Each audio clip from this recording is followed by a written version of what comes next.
Yes?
I was kind of hoping by Sunday the thing would, like at least those two.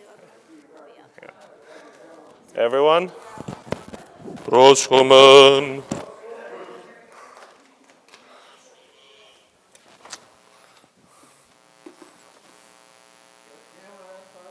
I have the camera on and I had my volume on as I wanted to monitor the live chat. So,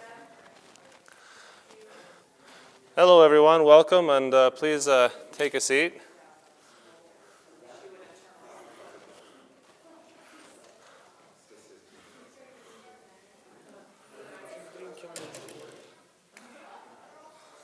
Please be seated.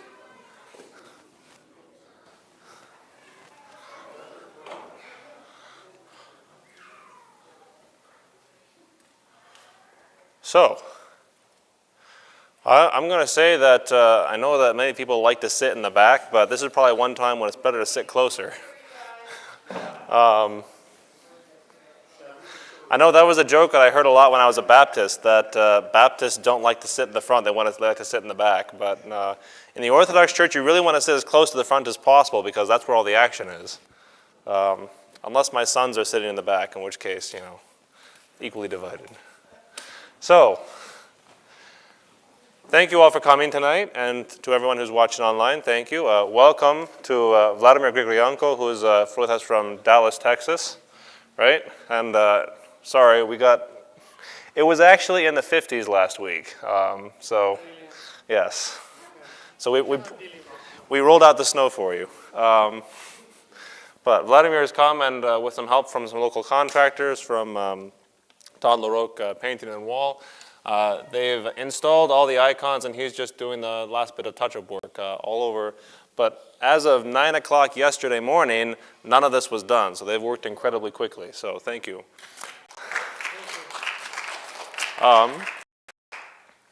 What I'm going to do is I just want to introduce the project briefly and then talk about what we have and why we have it, and then I was going to turn it over to Vladimir, unless you'd rather do it. No. All right. Turn it over to Vladimir to introduce himself, and then ask any questions you might have about this particular project or iconography in general, because it's not often that we have a master iconographer here in Saginaw. So, the initial goal of the project was just to finish the altar. I mean, we have some long-term plans in the works for all of the iconography in the church, but as you all know, the iconography in the altar was actually started, it was started when the church was built, and then it was continued in about the year 2000 when they put in those central panels there. They wanted to finish the side panels and a little bit more. And we went through a long-ish process to find an iconographer. We settled on Vladimir. for many reasons, some of which were that you're actually domestic, you're in the United States, you're not going to fly you over from Greece. But mostly because your work is exceptional and it is original. Something that Vladimir has said to me many times is that an awful lot of iconographers that just kind of copy and paste what they see elsewhere. You don't do that. So we're very appreciative of that. The goal was, and he's executed it beautifully, because the number one comment that I've gotten is that so far is that it feels like it's always been here. What he's done is just to finish and continue what was already here, though doing it in his own way and with his own style and everything. So, mostly. There are a few details that he's carried on. So, what we have in the altar, you probably can't see it unless you come up to the Aurea Pili here, the beautiful gates. There are two full-figure bishops like these. Yes? So if you'd like to come and see. So there are, on each side of the altar, and for those who are watching online, I apologize. You can go see Mama. There are two full-figure bishops on each side of the altar. Thank you, Evan. And then above, in these you can see there are 3 medallions with 3 more bishops, 3 half figures. And then above the iconostation, on the left and on the right, there are 2 figures of chanter saints. On the right, Saint Cassiani, the hymnographer. On the left, Saint Romanos the melodist. Take one. I've seen it, so you guys go on in. Well, not in, but go up and take a look. Oh, okay.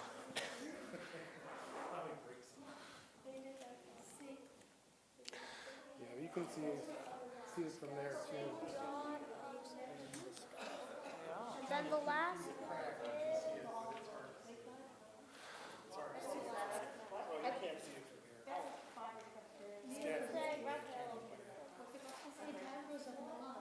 Yes. So. Yes, so one of the things we asked them to do was to write all the names in English so that everybody can read them. I kind of wish it was in Greek so I could practice reading it. Well, you have other ways to practice. Yes, sir.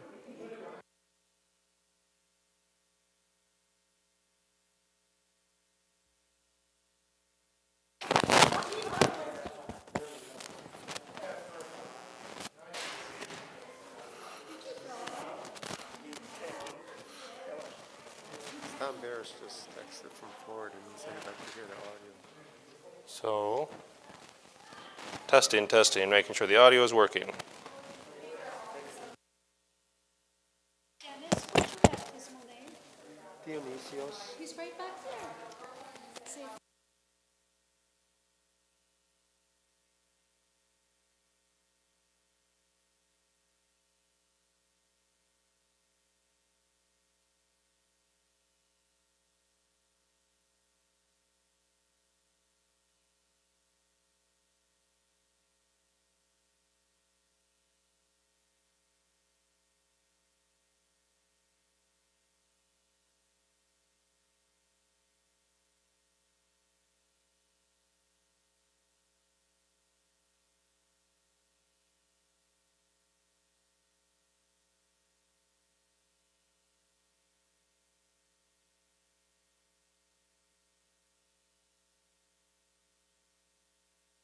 So, when we chose the bishops, because that we had bishops there is just continue what was there before. When we chose the bishops, well, the reason we chose the ones that we did was we wanted to have a combination of the Greek heritage of St. Demetrios, but also looking ahead to our American reality. So on the right here, the full-figure bishops are St. Spiridon of Trimithus, who was one of the bishops of the First Ecumenical Council, St. John the Merciful of Alexandria, and then above, more recent Greek saints, St. Dionysius of Zakynthos, St. Gregory Palamas, and St. Nectarios of Aegina. The same St. Nectarios the movie Man of God is about. And then on the right, we have 2 full figures of Western bishops, St. Leo the Great, Pope of Rome, and St. Ambrose of Milan. And then above, 3 American bishops, St. Innocent of Alaska, St. John of San Francisco, and St. Raphael of Brooklyn, whose feast day, by the way, I think is coming up. I think it's this Sunday, actually. Again, over here is St. Romanos the Melodist above the Iconostation, where we would have one chant stand, and then above the other one is St. Cassiani, the hymnographer. And then the last big thing, which you can't see from the live stream, but is the what's called a Deisis icon over here. Vladimir will correct me if I'm wrong, but I think the original Deisis is Christ with Panagia on his right and St. John the Forerunner on his left. This has St. Demetrios instead of St. John. Yes, I will add some Yes, you'll. explanation All right. here, but You're going to actually. you're right. Oh, okay. And that's everything. So there are 4 new full-figure bishops, 6 new medallions of bishops, the 2 hymnographers above the Iconostation, and then the Deisis over there by the baptismal font. And that, I think, is all that I have, Vladimir. So I'm going to turn it over to you. It was all. Okay, well, I apologize. I'm in working clothes, so you'll need to, forgive me for that. And I will pick up from the place Father left. Yes, there is that group of saints and Christ are actually deises, because deises, as you know from Greek language, means the prayer. So what we have here is Christ sitting in the center. Well, yeah, I need to be here. So Christ is sitting in the center over there. He's sitting on the throne like a king, in royal court. And on the sides we have Theotokos, St. Demetrios, who is actually vested in his royal garb, because he was the ruler of the city Thessaloniki. So not only he was a warrior, but the earliest images of St. Demetrius in St. Demetrius on Thessaloniki, he's depicted as a young noble person, vested in typical wealthy clothes, which are signs of his position in the government of this city. He's a governor, if you wish. And Mother of God staying there, she's holding that scroll. There is a special name for that particular type of image of Theotokos. She is there staying with that scroll, and on the scroll we have text of her prayer, what she's saying to Christ, who is represented again as a king. She is saying, "O Lord my God, hear the voice of my supplication." So she is offering her prayer for us on our behalf, being our, the Christ is our protector, but she delivers, she helps us, she is our friend in the king's court. Okay, she helps us by her intercession. So she is actually there depicted in intercession for us. So normally that image, it is not the image you can find in every church in the world, but in early churches in Greece or in Serbia, you can find images of Mother of God like that on the right side of on the left side of iconostasis. And then Christ across the aisle would be called Christ Yeleimon, a Christ who hears our prayer, Christ who is meek and hears our prayers. So the reason for that is, the reason why I choose that particular composition for that place is that I believe that if we'll come in front of the Christ depicted there in that situation with Theotokos on his right hand, that's the best place to hear confession, I think, because not only priest will pray for us, but also Mother of God. And Christ would receive that prayer and hear our sins. So you have unique place in your church, and I decided to kind of decorate it, if I may use that word, in this way. Well, as Father said, you parish have me chosen to do that iconography for your church, and I sincerely appreciate that opportunity because it is another opportunity for me to serve God. I believe that iconography in general is an art which is in service of God. The secular art kind of depicting whatever people can see of beauty outside, in the world, the world beauty, which is nice and great, and it is excellent occupation to do secular art, serving beauty, which has been created by God. But iconography in turn serves God himself directly, without that kind of step in between.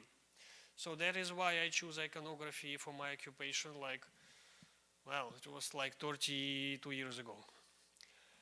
But yeah, I probably need to start from that. My name is Vladimir Gregorian.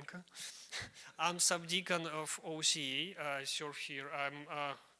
I'm living in the United States for 22 years now. And I'm originally from Ukraine. Back in Ukraine, many years ago, I was graduated from college with degree in mechanical engineering. So I'm actually, by diploma, I'm a master in mechanical engineering. It was back in the 90s when the Soviet Union just collapsed. And I was always dreaming about doing something more creative than science. And I was practicing secular art, years during my times in college, like 6 years I spent there. So about 8 years,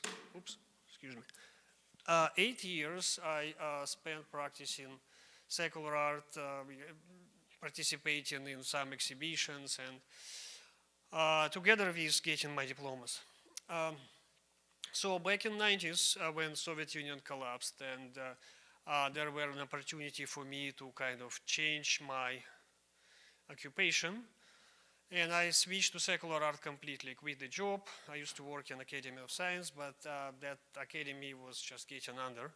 Nobody was interested in science at that time. So I was switching to secular art, practicing it, full time. But what was more important for me is, because of my engineering degree, is to understand why actually I'm practicing art. What's the purpose? Why I use so much paint and live like below poverty level? There should be some reason for that.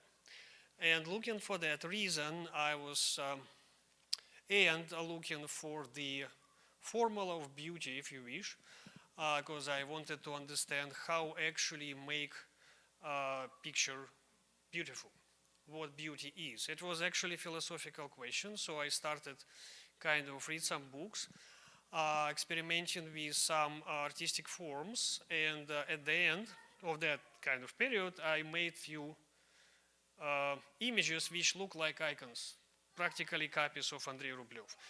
What I forget to mention that I grew up in totally secular family.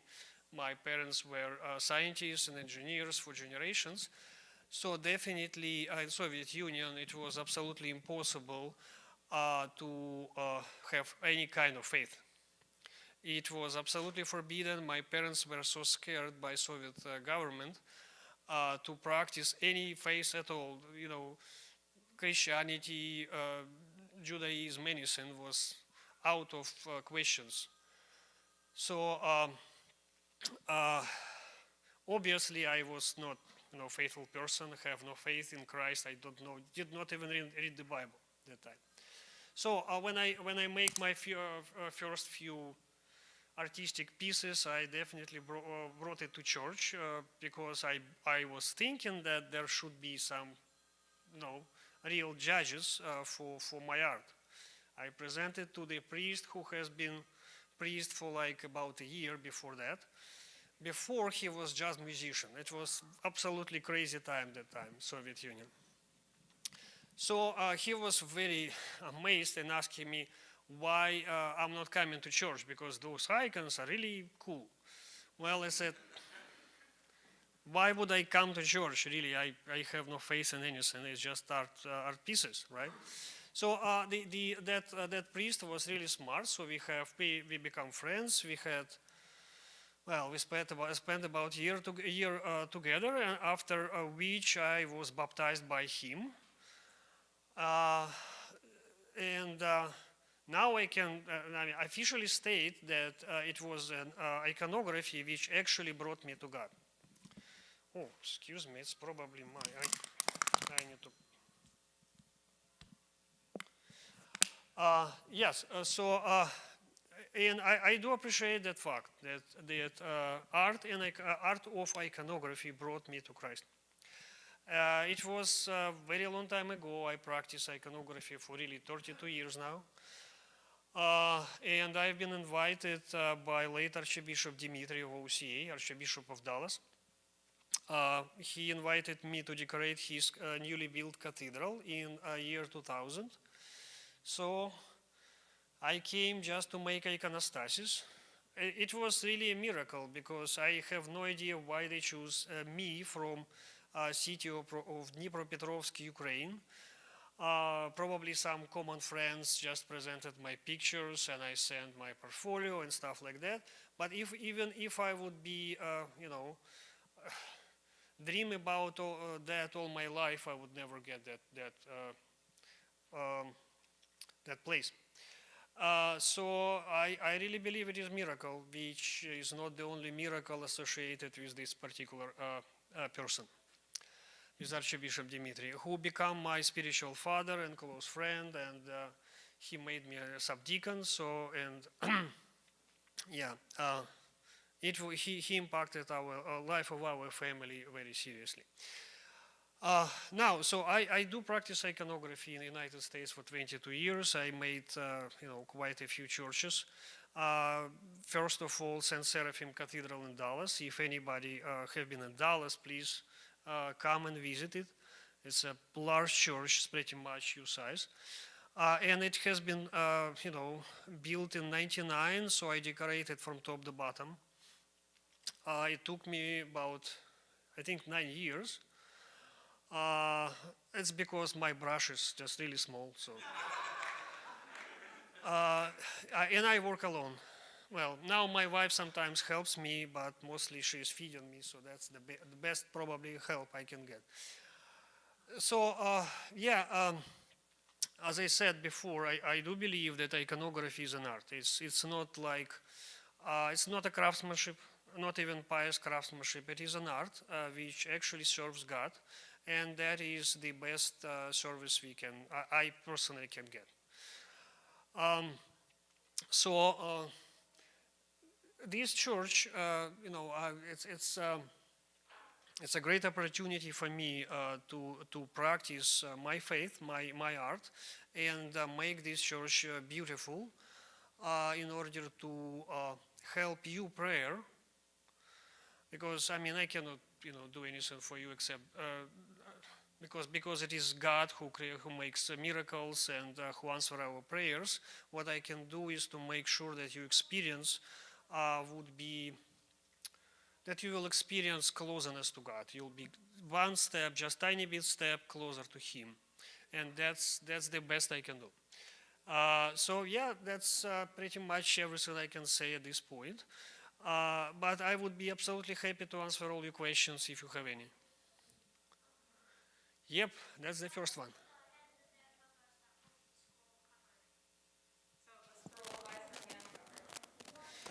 Well, because that's a prayer, right? Vladimir, hang on. Can we repeat each question before we answer it so that people who are watching? Why the hand of Theotokos who holds the scroll with your prayer is covered? It is an old, ancient even tradition to cover hands in reverence. It came from ancient world. It is not necessarily stays in our life.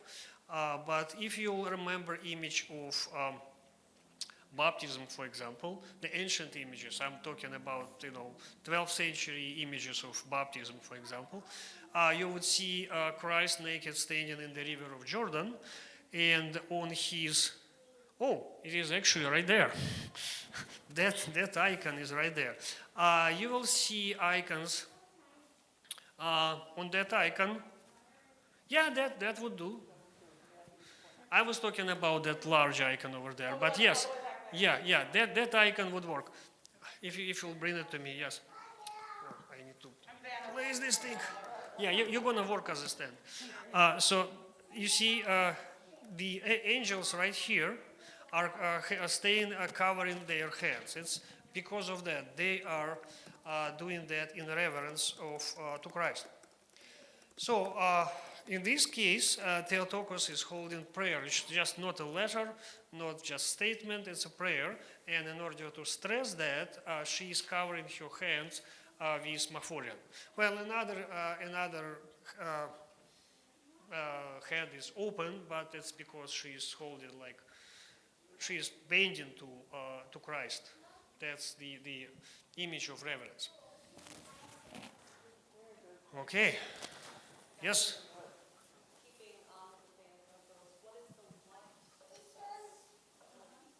Okay. Great. So the question is what's the white thing at the belt of Theotokos? Well, again, it is another ancient tradition. In the early times of Christianity, it was I need to start from a long time ago. It was customary to receive gifts in hand.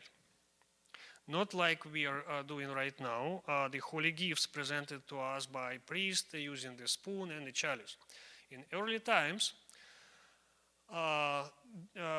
faithful came to the priest and he would offer them the chalice to drink without any spoon.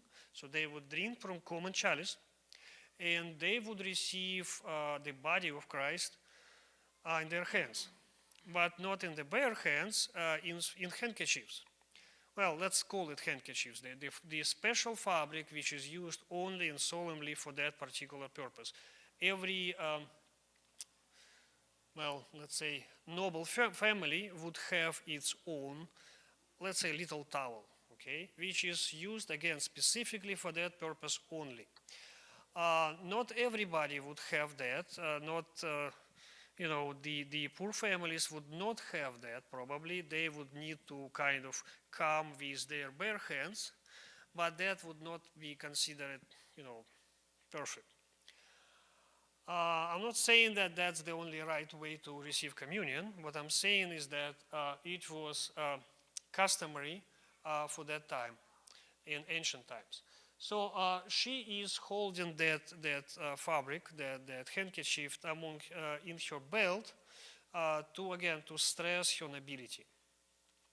Definitely it is anachronism because she never received any communion as we are doing that, right? Because of obvious reasons.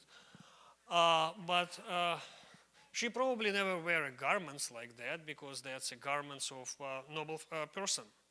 But church tradition, out of reverence to her, kind of put wealthy garments on her. And that's I think, right thing to do. Yes. Anybody else? Yeah, good.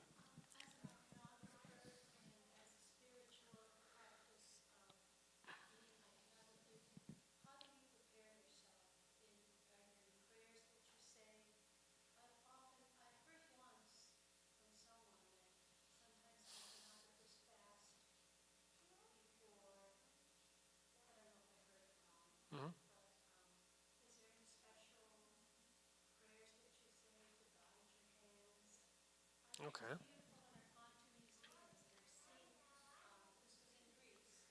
Okay, let me give it to you because I've been instructed to repeat your question. So you probably need to How do you, as an iconographer, prepare before you do this beautiful work in the church? Is there a certain preparation or prayer that you say?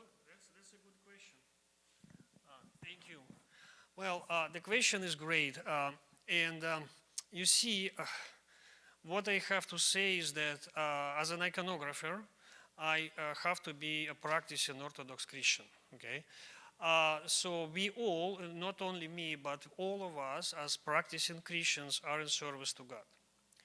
So we do have to fast and keep constant prayer. That's for not for me only, but for everybody of us. And that's why we have that rule of prayer.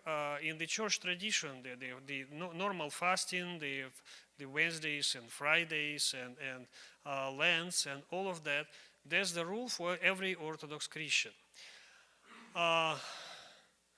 Since I'm working all the time, that's my full-time job, I cannot say that I fast all right before I do any icons, because then I would be totally fasting. And yes, I'm not monk, I have 3 children. So the general rule is just try to be a faithful Christian. But that part needs to be taken seriously. There is no specific prayers. I mean, you can choose specific prayers for iconography, but what's more important is to present yourself to God. That's what Archbishop Dimitri of blessed memory used to tell me every my confession to him. Just present yourself to God and do what he would tell him, what he would tell you. Yeah, I hope that answers your question. Right. Anybody else? Or yeah, sure. What are some of the greatest challenges you face when trying to come up with imagery or trying to capture a feeling for a church? What's the greatest challenges I have trying to capture create a new image or capture a feeling? Thank you. Well, I cannot say my goal is to capture a feeling, because that's the difference between iconography and secular art. Iconography is about trying to represent God as a church, not me. Church knows him. So what I have to do is first to know what church know about Christ. Second, I need to faithfully represent him. It does not mean that I need to constantly repeat myself, because church knows much more than one single person can. So I'm not capturing the feeling. What I'm trying to capture is image of Christ. Christ has, well, he's much bigger than our perception of him. So every time I faced with new side of him, if you wish. I mean, it's not like not about geometry, but it's about knowing him better. So the biggest challenge is to know him. Then the rest of it is how to represent what I know about him. That's another problem. And here, the prayer here would be extremely helpful. Because now I need to kind of pray to God, asking his intercession and help, and that's what I do every day actually, to make me able to know him and make me able to deliver that knowledge to you and make me able physically to do that. It's not easy job actually, physically even, to be able to do that again. So it's all about him and his help.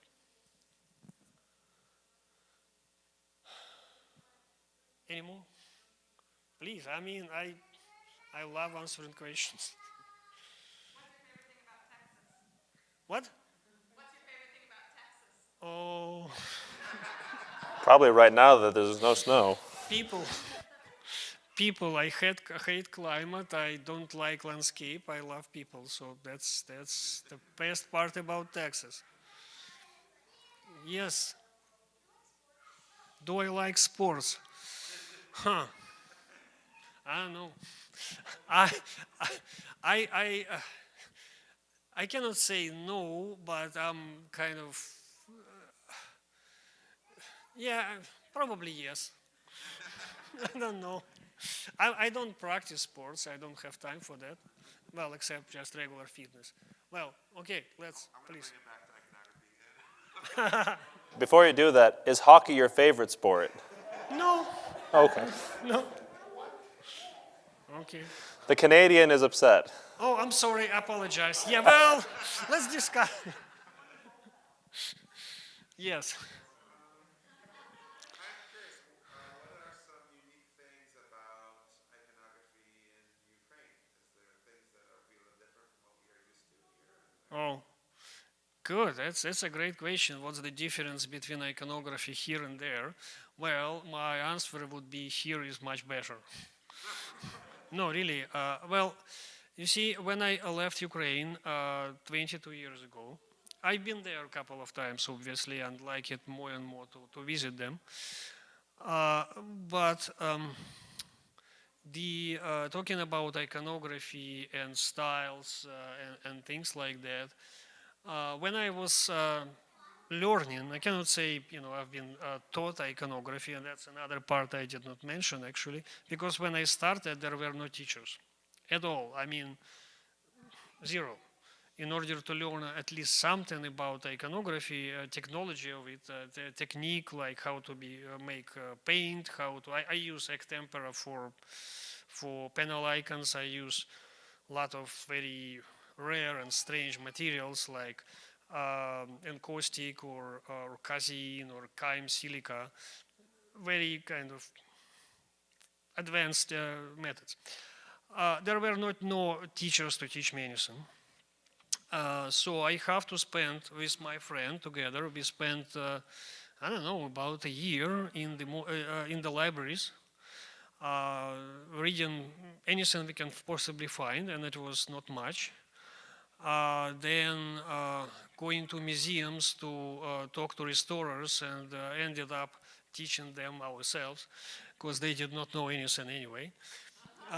The one thing which helped me there was to visit famous iconographer Archimandrite Zenon in Pskov, in his monastery in Pskov. But that was not Ukraine, it was Russia, very, very northern Russia. So, studying it myself for about 5 to 7 years, I don't remember, just iconography, not secular art before. I went there, I spent some time with him, and he actually organized that random knowledge I had. It was random because in Ukraine, the tradition of ancient images, and I'm talking about Byzantine style, was pretty much lost, I don't know, approximately in 18th century. Together with all Imperial Russia. Imperial Russia was, the style of Imperial Russia was, well, they call it Neo-Byzantine, which is totally inappropriate. It was, I mean, if I can use that word, it was westernized. But I was looking for something more traditional and more full, because when you look at those westernized images, you actually do see that carnal, feelings. It's just about feelings, about exaltation. It's I love secular art. I like Leonardo da Vinci, but I mean, you see the difference. No, it's actually a good thing, and it's part of our history and your history. But you see, iconography in Byzantine style can tell you much more about Christ than images like that. Images like that would describe the interior and the silverware they were using, and the fabric and the architecture. Everything would be nice, except there would be too little of Christ. The reason why I practice this, and I call it Byzantine iconography, is because that style and that approach to the shape of or artistic shape is much deeper than what we have there. So, coming back to Ukraine, there were nothing like that left, except maybe 1 or 2 or 3 images in museums, and Sophia of Kiev, which is which was made by Greek artists, the famous cathedral of 12th century. So, in United States, what we have here, we have an opportunity to study freely, study iconography in a freedom, not being pushed by any, I would put it this way, nationalistic, ideas that I believe that, for example, that's a Byzantine style, right? It is more than simply a Greek style, like contemporary Greek iconography is much more and deeper than Russian style, or Ukrainian style, or Serbian style. Whatever we have in Byzantine style, that's the reason I'm practicing it, because that's our common roots. For all our local schools, the common roots are there in Byzantium. Well, my preferential style would be, I don't know, 10th to 12th century, because it's golden era of the art, church art. Sometimes it is 14th century, 16th century, but at 17, well, I think there's a time for decline. Again, it was, I've been sidetracked. In Ukraine, they were and still are most of the time practicing some local schools, and I don't like local. Christ is much more than a local approach to him. So when people ask me what style I'm working with, is I would prefer to say it's American style of 21st century. Well, I can say Texas style, but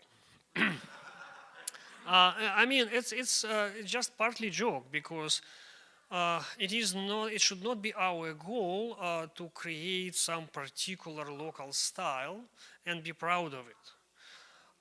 If we are honest about our knowledge of Christ, that style would be, would appear itself without us, making any effort about that. So yeah, whatever, you cannot say that what I'm doing is particularly Russian, right? Definitely not Ukrainian. So let's say that Byzantine style is very important to me, and that's what I'm doing it. Yes.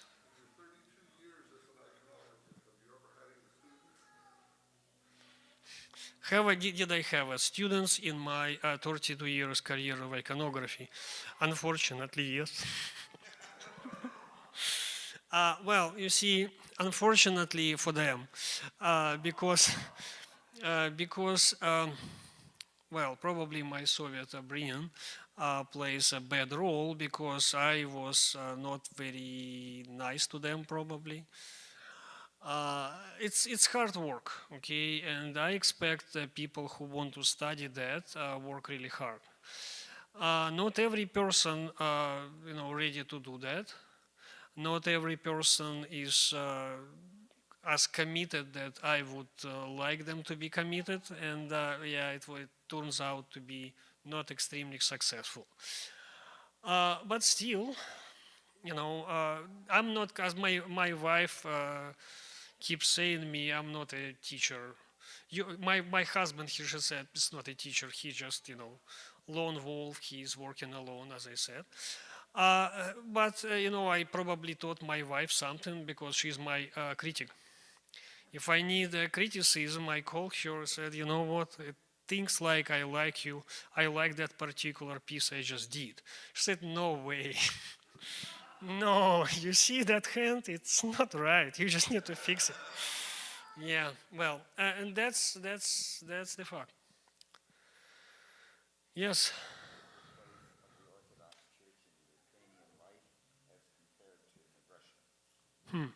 Yeah, what's the place of Ukrainian Orthodox Church comparing to Russia? It's a good question. From my experience, there are, well, I don't want to say that Ukrainians are more pious than Russians, but it looks that way. I'm not saying that they are better people. What I'm saying is that for more of my Ukrainian friends versus my Russian friends, church is more important. Maybe I live in the bubble, but I know a lot of good Russian Christians. Right now, I'm talking about general population. We have customarily more people are visiting church, not just declare themselves Orthodox. Everybody Orthodox up there, right? In order to be Orthodox, you just need to come to church. You need to take your faith seriously. You need to act in accordance to your faith. And that was my experience with Ukrainian general population. Well, and political side, I'm not going to discuss that anymore. St. Seraphim Cathedral in Dallas. I'm serve as subdeacon there, and that's probably going to be my church forever. Because, yeah, we moved out of Dallas. We live like 45 minutes from that church. We're still going there because Archbishop is buried there. Yes.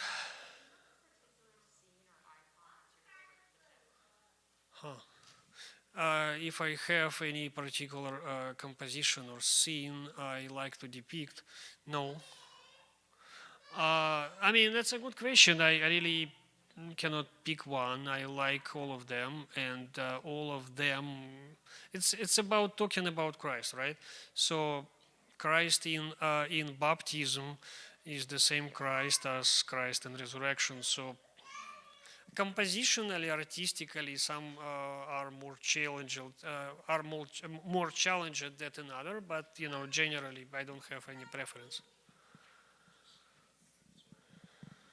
Sure. Speaking of challenges, what are some of the greatest challenges you've had to face when painting an icon? Wow.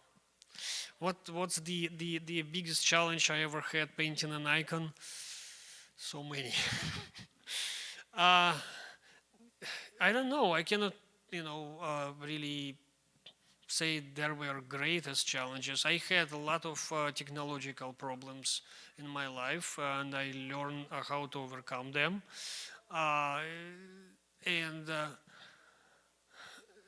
that's probably the biggest challenge when you are painting something and you cannot see, you're not getting any result. So like sometimes it turns out to be, again, it's my wife be my witness, when you're painting an icon and you pretty much finish it, and then no, it's not that look I wanted to have, and then you need to scratch it, scrape the thick temper. It's easy to scrape in the beginning, and then start over and over. So, oh yeah, I know the biggest challenge. No, yes, the biggest challenge for me is to make the little icons, because my my vision is not as good as before. So my biggest problem is that I would spend the same amount of time painting large mural like any of those and making that little icon. Well, you can imagine that nobody would pay me for little icon as much as for the large mural. So my wife said, no, don't do that anymore. Yes. Yes, huh? Oh, what's my typical day working? Well, again, when I work, outside of the studio, most of the time I work in my studio with panel icons or preparation or working with murals on canvases like I did here. When I'm outside, it's like typically 10, 11 hours work until it's done. In the studio, it depends. I'll probably need to spend a week kind of recovering, but for a few years now, I'm working with Greek monastery in St. Gregory Palamas Monastery in Ohio. So it's a fantastic place, actually. I love being there, and I pretty much spent it's about 7 months already just straight over there. So I'm not monk, but I like being there. But in order to work there, I need to make a lot of preparation work at home. So like sketches and details, and again, with my engineering background, I just calculate all the dimensions. So I save a lot of time working on the wall. I prefer working on the surface, like from the scaffolds, not on the canvas, but like painting actually on the wall.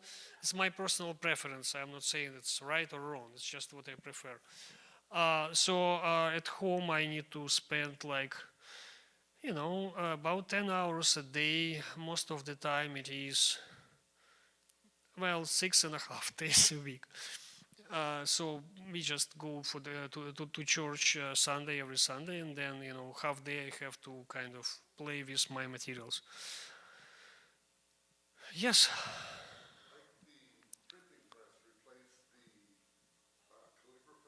Uh-huh. Right. Do I think if technology can replace iconography? I have something to say about it. Well, you see, I cannot do anything about it, except, the answer is it's possible, right? The technological is possible. Now, let's imagine. Just imagine that you iconostasis, or those icons you have there, would be large, cool LCD screens. Okay, and you will project there all sorts of ancient images, and you'll change them during the service. And then you'll replace your choir director with the recording. And then we probably can replace your priest with recording. And then you can stay home and forget about Christ altogether. That would be my answer. I actually was thinking about that. It's not a joke. Technology is, cannot say dangerous, but there is a danger to idolize technology. Technology is useful, but I don't believe technology can ever replace actual iconography. Wow, what's going on? Okay, that's fine. They can touch it. That's why we have it there. Just do not touch sharp objects. There are plenty. Yes. Anybody else? Okay. Oh. All right. Sure. They probably need the microphone there.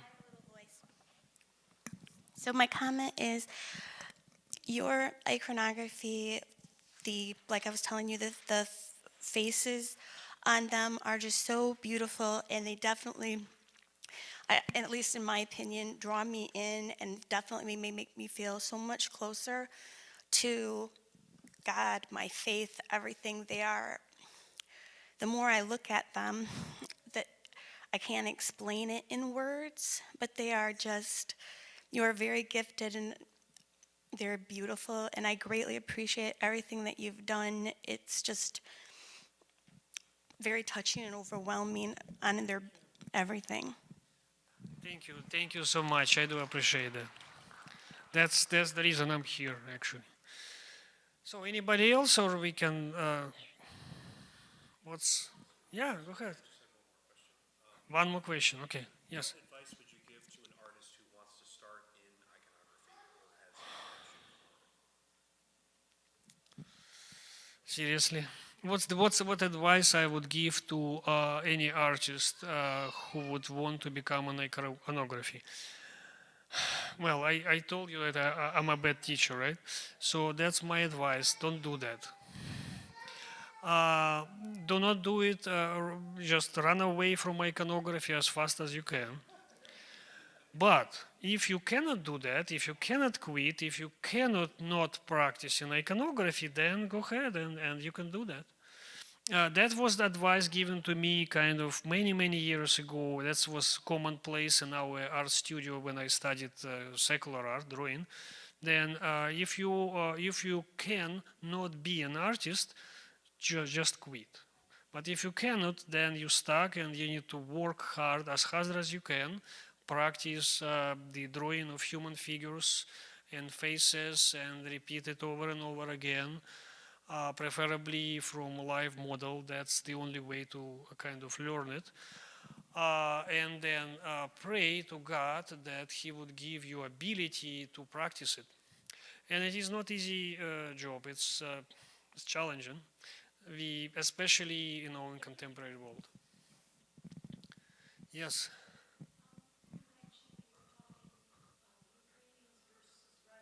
Uh-huh.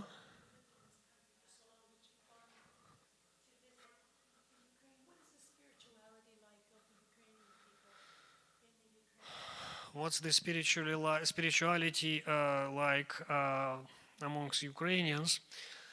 Well, again, I had an opportunity to compare two countries when I was applying for a visa back in '99 in consulate, American consulate.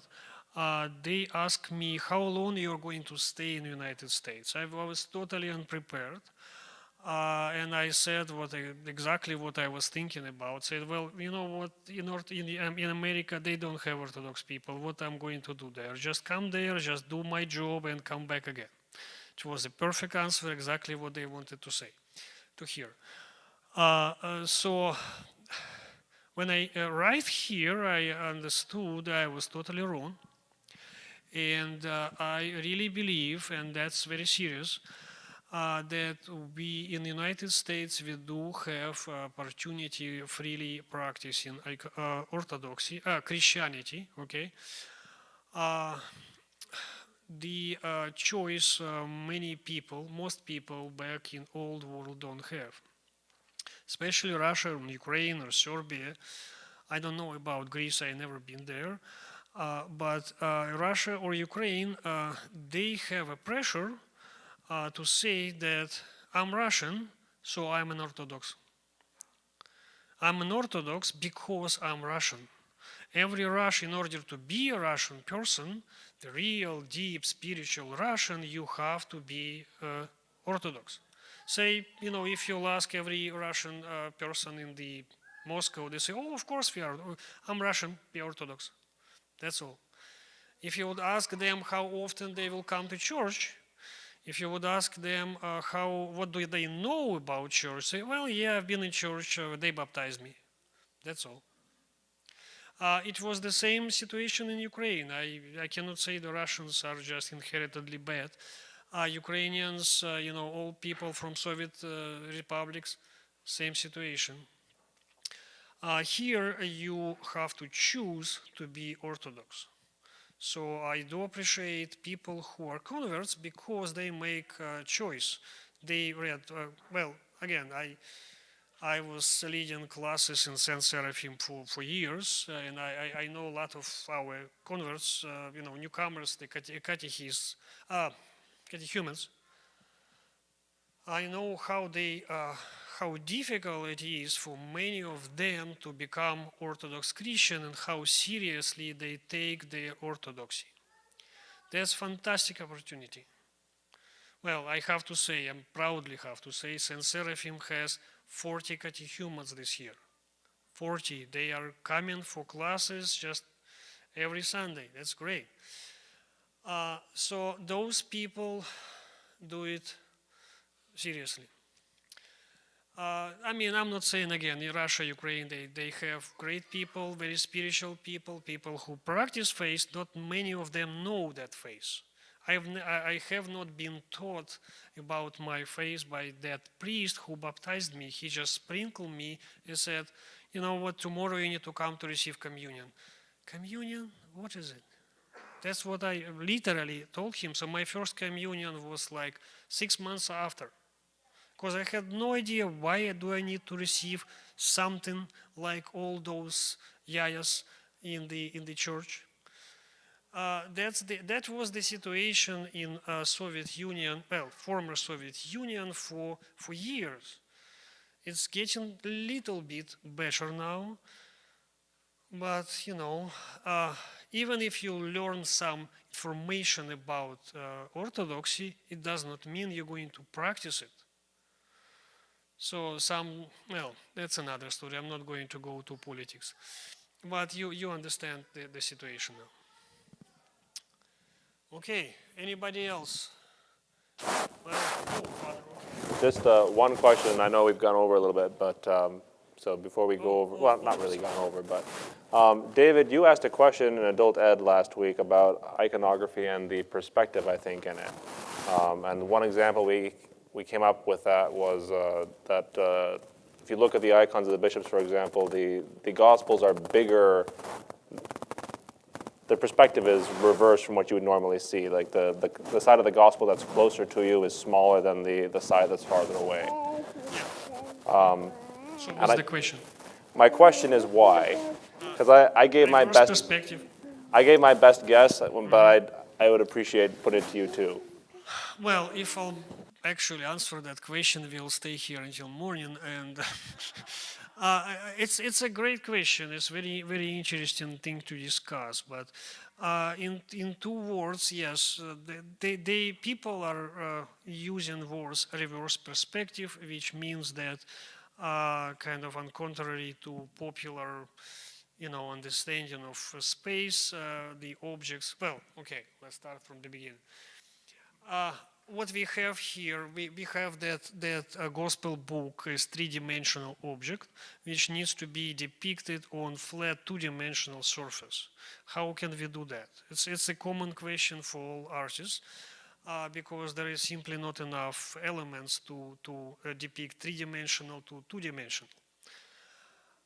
So in order to do that, we use some agreements. In a kind of ancient world, we try to depict objects which behind are bigger than parts of the square objects, the cubical objects, 3-dimensional objects, which are behind are depicted bigger than parts which are closer to us, because that object is kind of going toward you. If we would look on the images like that, that's perfect example. You would see that the wall of that room, which is behind Christ, is supposed to be farther from us than the front of the table. So that wall is kind of getting smaller. They call it direct perspective. Whatever is used in Byzantine style iconography is reverse perspective. I believe that's that way to depict space is much better than that, at least because that room physically, if you calculate the distances, you'll see it looks like an enormously long room. If you'll calculate how shrink that backspace is and calculate those squares. I mean, it has been done before, but that would be a lecture for another time. So let's say reverse perspective. Okay, if that helps to understand what is it. Generally we see in this way, we see not only the front of the book, as I would kind of depict, as I would draw it using that method, we see more of the book. We see also the backs and sides in the same very moment of time. So it's at least more informative way to depict objects. But again, it's a long lecture. Okay, so I hope I did not make you suffer.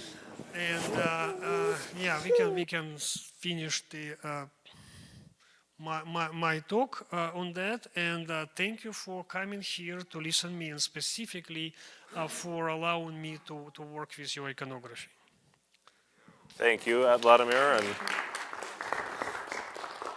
it is a joy to have you here. So, I mean, even if you weren't doing all this beautiful work, it would be a joy to have you here, but it is a double joy. So, thank you very much.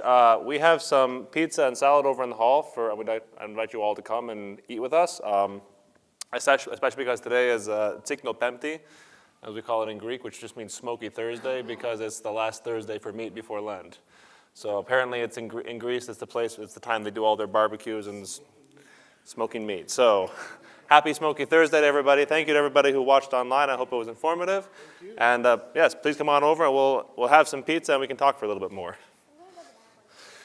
Mom's coming. Mom's coming. To everybody online, I hope you get a chance to come and see this soon.